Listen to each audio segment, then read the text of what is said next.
nutricionalmente hacia una mejor salud.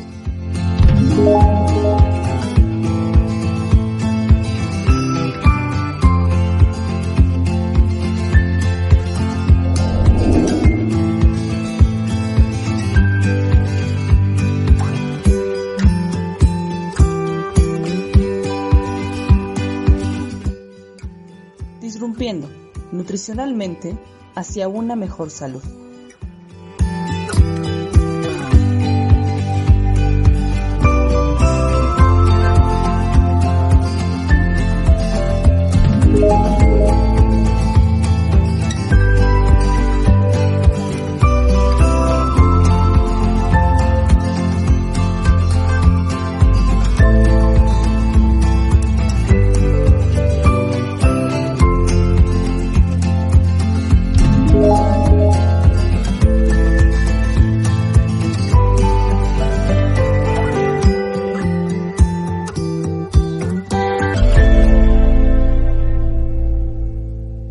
Hola, muy buenos días a todos.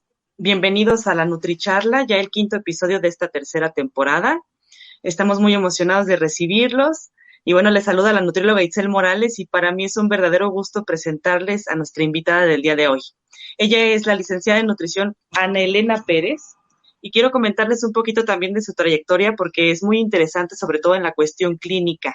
El expertise y la trayectoria que tiene como educadora en diabetes y también como nutrióloga renal, además de conferencista, pues bueno, es un gusto tenerla aquí y sobre todo para hablar de un tema que forma parte de su expertise, como ya lo comento, que es la nutrición en la enfermedad renal crónica. Ese tema tan complejo pero tan interesante también y el tema es porque al final los nutriólogos tenemos mucho que aportar en esta área. Pero bueno, primero que nada, maestra, un gusto que esté aquí. ¿Cómo se encuentra? ¿Cómo ha estado?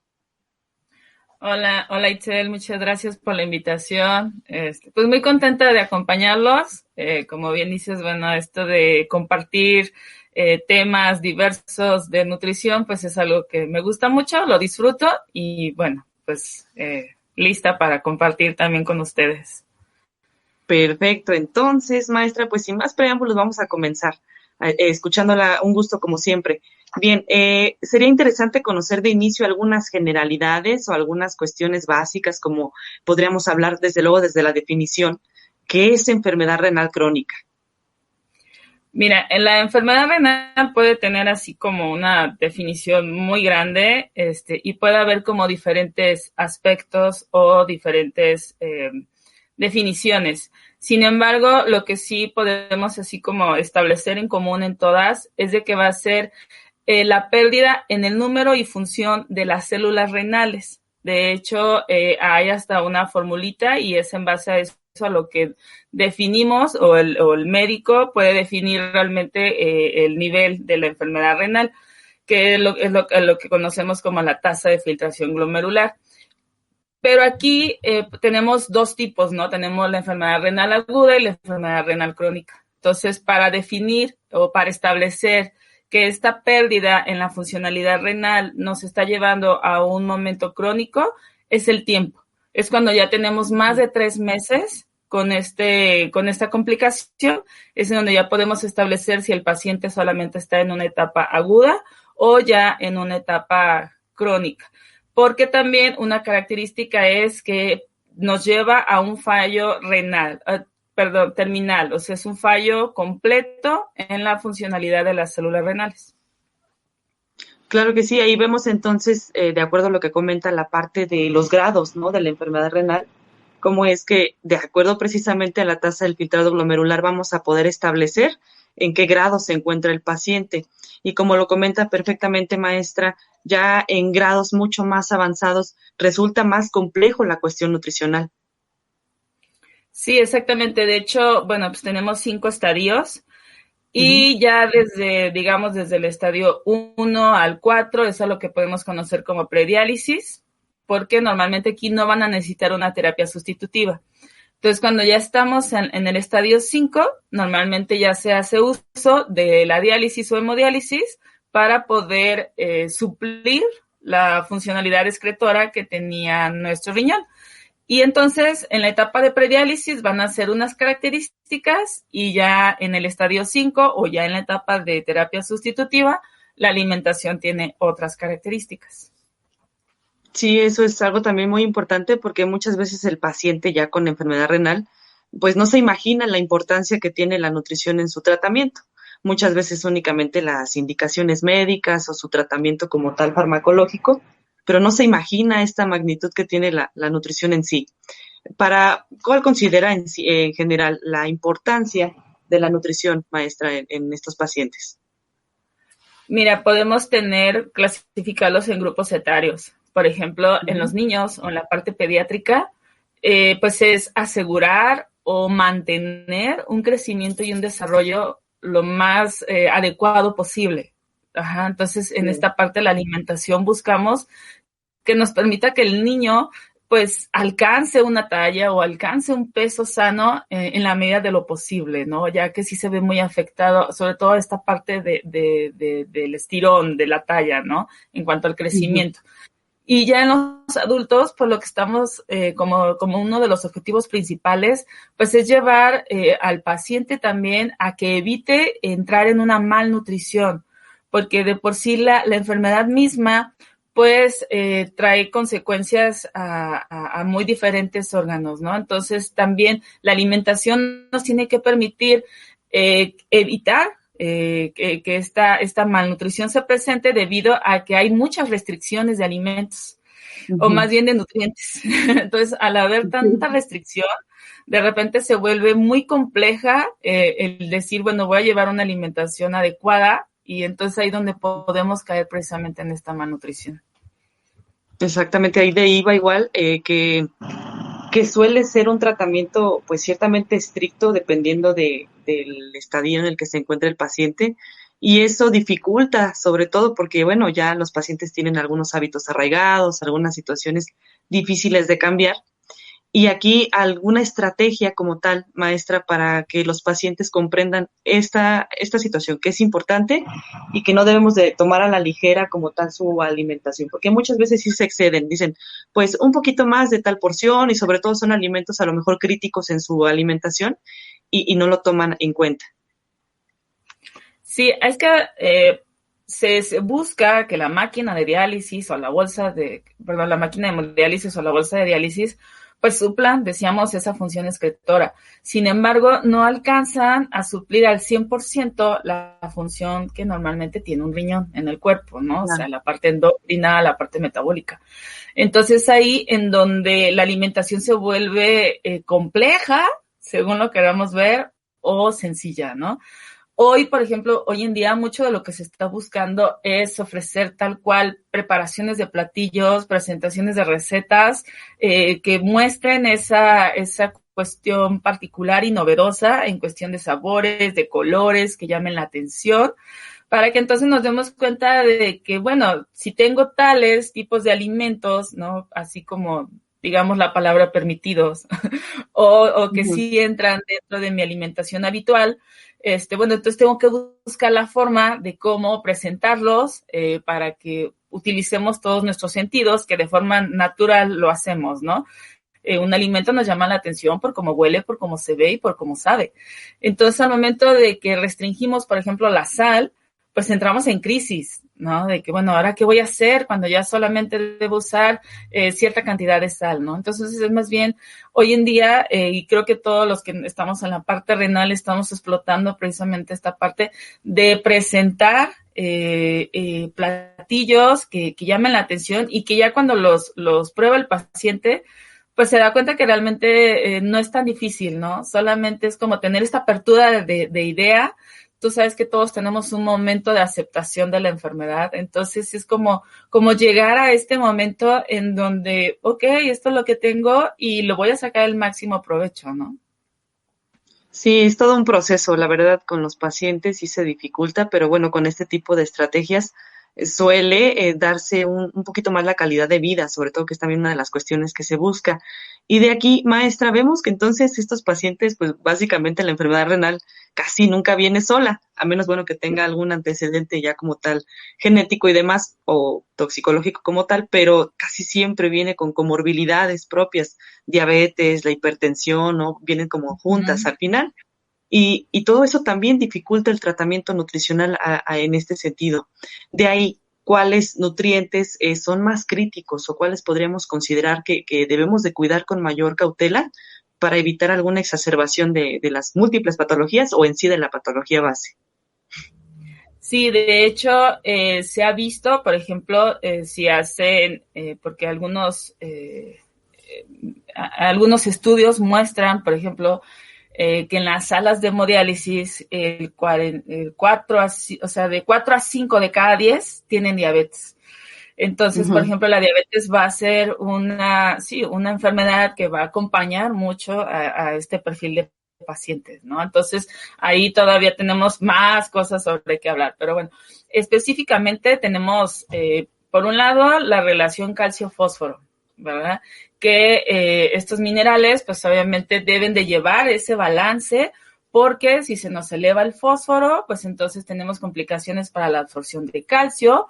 Esto nos puede llevar a un hiperparatiroidismo secundario. Esto también hace que el calcio ya no se absorba en los huesos y entonces se empieza a diversificar en otros órganos y tejidos del cuerpo, causándole pues obviamente complicaciones al paciente, sobre todo de tipo cardiovascular. Por otro lado, tenemos el sodio y el potasio. Entonces, que también, bueno, pues el sodio lo encontramos en la sal y es ahí por lo que les decía de que luego entramos en esta crisis, ¿no? El paciente de forma natural va a tener hipertensión porque esa era una de las funciones que el riñón tenía, regular esta parte. Entonces, si de forma natural podemos caer en esto, más el consumo de sal, bueno, se vuelve una crisis. Y bueno, también tenemos que cuidar la parte del potasio, que se encuentra pues en diferentes nutrientes, pero principalmente las verduras y las frutas, ¿no? Entonces, ¿por qué? ¿Por qué debemos cuidarlo? Porque nos puede llegar a causar también alteraciones cardíacas.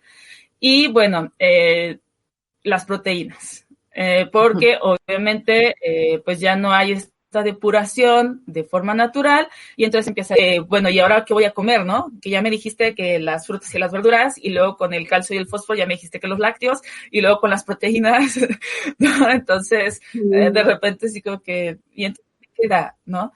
Y algo a lo que hemos compartido y creo que todo el nutriólogo en general caemos mucho en esta parte, bueno, pues depende, ¿no? Y en la parte del tratamiento renal va a depender de cada paciente, porque aunque la enfermedad renal es un punto común para todos, cada uno va a tener características diferentes o una causa diferente. Entonces, de ahí partimos para decir, bueno, vamos a hacer un control estricto de potasio, ¿no? Porque tus características son estas. O a lo mejor para ti, bueno, pues va a ser un control moderado, pero siempre muy de la mano con sus estudios de laboratorio mensuales. Entonces, en base a eso, podemos también como ir ampliando esas posibilidades o irlas restringiendo según las características de mi paciente, ¿no? Con el fósforo, ese sí casi de ley es un control estricto, pero también va a haber algunas pautas. Por ejemplo, si el paciente está utilizando quelantes o alguna otra terapia que nos permita, pues también no ser como tan estrictos, ¿no? Y con la sal, yo les digo, miren, a final de cuentas, la sal, la que deben de consumir, es la que debemos de consumir todos, ¿no? Nada más que pues no lo hacemos. Entonces, una dinámica, por ejemplo, muy sencilla, es que tengan una cucharita cafetera ahí en su cocina con sal molida. Y esa es la sal que vas a usar para todo el día y al final se van a dar cuenta que hasta les va a sobrar. O sea, porque de repente también caemos en la parte contraria porque el familiar dice, es que el doctor dijo que nada de sal. Entonces, de repente, nada de sal también, o sea, para cualquiera es difícil, ¿no? Es complejo. Claro. Entonces, tampoco hay que ser tan rudos, o sea, simplemente, bueno, pon tu cucharita cafetera y no, vela usando. Entonces, o me dicen, bueno, pero yo tengo que cocinar para 4 o 5. Pues multiplícalo para 4 o 5, ¿no? A todos les va a ayudar mucho llevar también este control, por ejemplo, en el consumo de sal. Y bueno, con las proteínas, pues también va a ser dependiendo su peso, dependiendo si está incluso en hemodiálisis o en diálisis peritoneal, también aquí va a cambiar. Uh-huh. Entonces, por eso sí el paciente renal debe buscar al nutriólogo, debe de acercarse a nosotros, pero luego muchos pacientes dicen, es que me da miedo porque es la muchachita que me dice que no a todo, ¿no?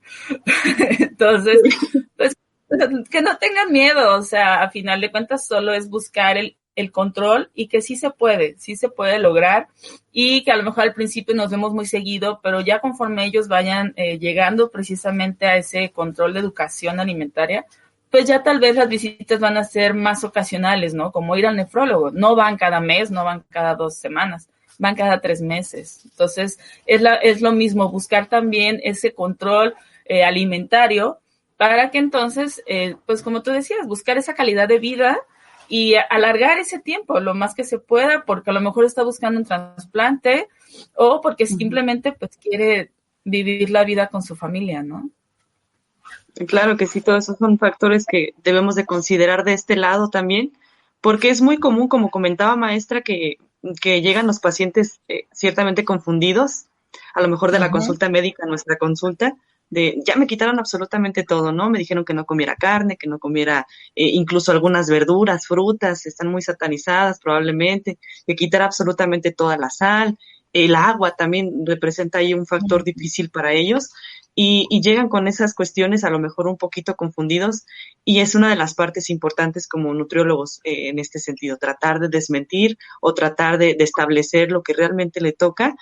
Y de ahí viene algo bien interesante, maestra, que son los laboratorios, ¿verdad? De ahí podríamos tomar decisiones a partir de eso. Sí, exactamente. O sea, un paciente renal debe de casi traer así en su folder siempre todos sus estudios de laboratorio, lo más actualizados posible. La ventaja, por ejemplo, los que están en instancias de salud, como un IMSS, un ISSSTE, es de que pues ahí de forma protocolaria siempre los tienen. Y en las clínicas particulares también, solamente que ahí ellos no siempre tienen el acceso, ¿no? Pero es algo que ellos también deben de pedir, o sea, y si los piden, se los dan. Entonces, en base a eso, pues vamos a ver, ellos tienen que ver cómo están esos niveles de potasio, de fósforo en sangre, que a veces la misma sintomatología nos lo dice, pero tú sabes que no todos van a tener esas características, ¿no? Es como con la presión arterial. Hay gente que llega a 180 y anda fresco como lechuga. Entonces, también por eso es importante ver esta parte de los estudios, ¿no? Porque a lo mejor no trae ningún signo, pero sí pudiera empezar a elevar un poquito los rangos de fósforo, por ejemplo, que es el que más lata les da con la comezón, los granitos, los ojos, cómo se enrojecen, ¿no?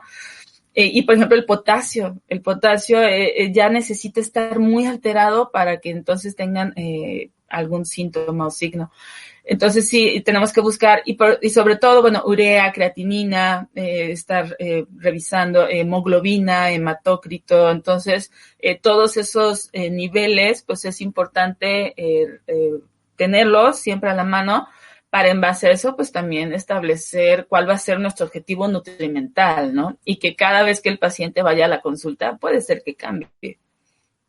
Así es. Sí, de aquí deriva igual que esa intención de priorizar que también no pierda tanta masa muscular por estas cuestiones que también se vienen presentando, el proceso inflamatorio, el desgaste energético proteico, que al final pues sí trae otros problemas a nivel nutricional.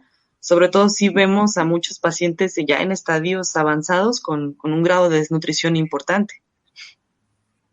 Sí, y sobre todo muchas veces es porque no tenemos como bien la orientación, ¿no? De realmente qué es lo que debemos de consumir, o que muchas veces también ya por educación, me pasa sobre todo con los jóvenes, que de repente no tenemos como el hábito, ¿no? De comer de forma balanceada, ciertas frutas, ciertas verduras. Entonces, también puede haber ahí como cierta conflicto, ¿no? De que, bueno, es que ahora tú me dices que tengo que comer tanta cantidad de proteína o tanta cantidad de cierta fruta. Y entonces, como no es algo que yo tenía dentro de mis hábitos, pues mejor dejo de comer, ¿no? Y aunado a esto, el paciente renal presenta mucho esta parte también de anorexia, porque se altera mucho también el sentido del gusto, ¿no? Por la parte urémica.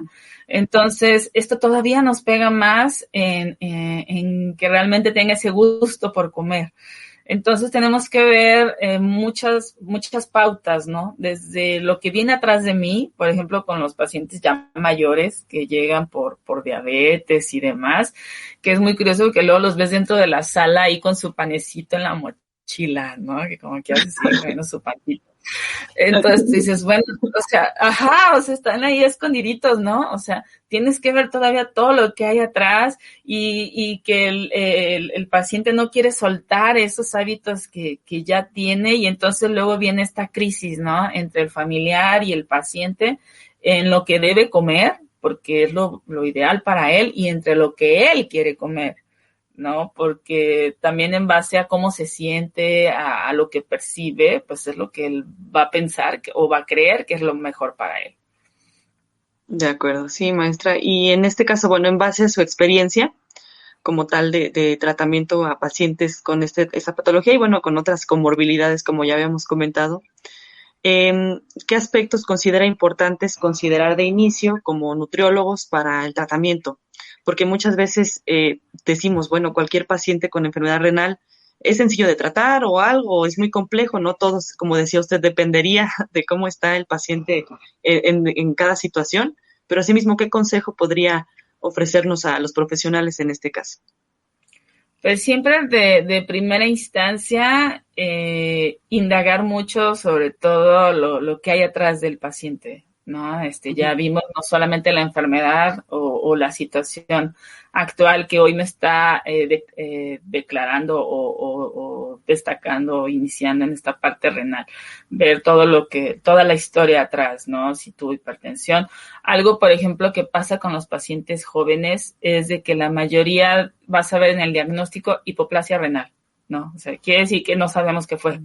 Entonces, también ahí, bueno, pues hay que ver, ¿no? ¿Qué hay de fondo realmente? ¿Qué hay atrás en su historia familiar de entrada? Y después, pues también analizar e indagar mucho en los hábitos alimenticios del paciente, para entonces, de esa forma, pues tratar de, como hacemos con cualquier otro perfil de paciente, ¿no? Tratar de acercarnos lo más posible a sus hábitos, para que entonces no tengan como tanta esta crisis de iniciar con hábitos saludables, sino solamente ajustar, ¿no? Bueno, antes a lo mejor eran papas, hoy va a ser este otro alimento, ¿no? O, por ejemplo, el otro día preparamos arroz de coliflor. Entonces, bueno, buscar de lo mismo, pero déjame ahora cómo te lo acomodo para que entonces no tengas ese sentimiento de que estás haciendo un cambio radical en tu alimentación. Entonces, ese sí sería como mi consejo, ¿no? A acercar lo que sí tenemos de posibilidad certera para el paciente a sus hábitos naturales, para que entonces el cambio no sea tan radical y podamos tener un mejor apego. Y por último, bueno, lo que te decía, ¿no? Si tú le otorgas recetas, si tú le otorgas esas opciones, por ejemplo, hay recetas de tamales, de pizzas, sí, que a lo mejor pues no van a ser para el diario, pero por ejemplo, ahorita que vienen las festividades, pues ya el paciente dice, ok, o sea, sí voy a poder comer tamales junto con mi familia. Sí, entonces buscar esas preparaciones que a veces uno las puede adecuar, o sea, sí. En recetas comunes solamente adecuas en base a lo que el paciente tiene, y entonces ya le otorgas esa variedad de opciones, y ya después hasta ellos echan a volar su imaginación y te sorprenden realmente con todo lo que pueden llegar a hacer. Entonces, para mí creo que sería ese pudiera ser el camino que hasta ahorita pues me ha dado resultado, sí, y bueno, ya después pues estar mucho en comunicación con ellos y con los familiares, por supuesto. Claro, aquí la educación, como comenta maestra, que de ahí proviene todo, educar al paciente, que se vuelva consciente de su alimentación, que hay pequeños cambios, pero que al final todo es pues con la intención de que mejore o que algunos de los perfiles y objetivos que se tiene inicialmente. Porque algo muy preocupante que sí me gustaría a lo mejor que platicáramos un poquito es la parte que ya mencionaba en un inicio, cómo el riesgo cardiovascular de estos pacientes es muy elevado y mayormente pues las causas de muerte derivan a veces de este tipo de condiciones. Entonces ahí pues sí es indispensable la nutrición y el tratamiento médico igual para el control. Sí, claro, o sea, un paciente con enfermedad renal, la gran mayoría mueren por un evento cardiovascular. O sea, esa se puede decir que es la causa del motivo de origen, pero no, es subsecuente de la enfermedad renal. Entonces, por supuesto que de ahí pues deriva que tengamos que cuidar también el consumo de grasas, incluso de los azúcares, las proteínas que sean de buena calidad y sobre todo asegurar que el paciente cumpla con su terapia. Porque a veces también no les da gana y no van a la sesión, ¿no? O lo que te decía desde el principio, asumimos que la máquina va a funcionar como si fuera mi riñón y entonces yo me alimento de la forma que yo quiera, ¿no? Entonces también mantener esa constancia tanto en sus sesiones de hemodiálisis como en la parte de la diálisis peritoneal, también nos va a es relevante en el tratamiento del paciente, o sea, y aunado a eso, bueno, pues su terapia farmacológica. Entonces siempre les digo, no la dejen, no olviden su pastillita, todo es necesario, todo es importante y cualquier alteración, pues siempre ir muy de la mano con el especialista, ¿no? Nosotros también tenemos que estar siempre cercanos al nefrólogo por todas las características o particularidades que tenga el paciente. Pero sí, o sea, va a ser muy importante cuidar entonces alimentación, cuidar sus sesiones de tratamiento sustitutivo y cuidar el tratamiento farmacológico para que entonces el riesgo, pues al menos mantenerlo controlado, ¿sí? Que sabemos que está ahí latente, o sea, no, eso no lo podemos quitar, pero entonces siempre es, bueno, lo tengo bajo control, lo tengo estable, ¿no?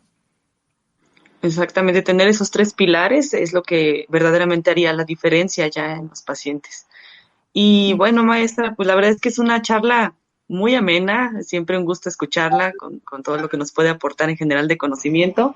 Es un tema, como ya decíamos en un inicio, muy amplio, que verdaderamente pues ocupa días y días de estar hablando de tal, pero bueno, en esta es una probadita básicamente de lo que conlleva la nutrición en esta área.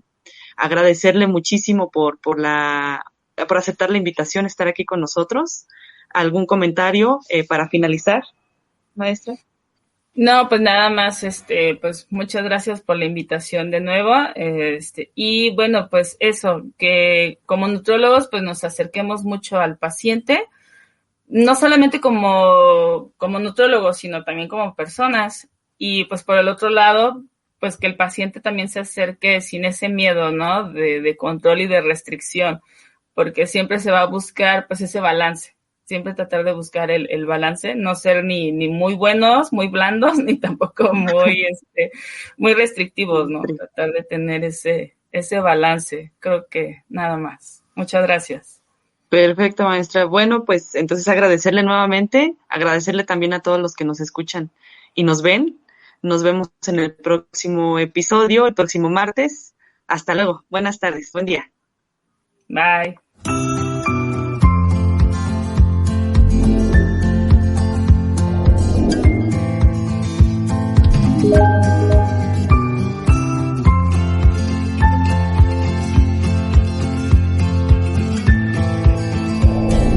Disrumpiendo nutricionalmente hacia una mejor salud.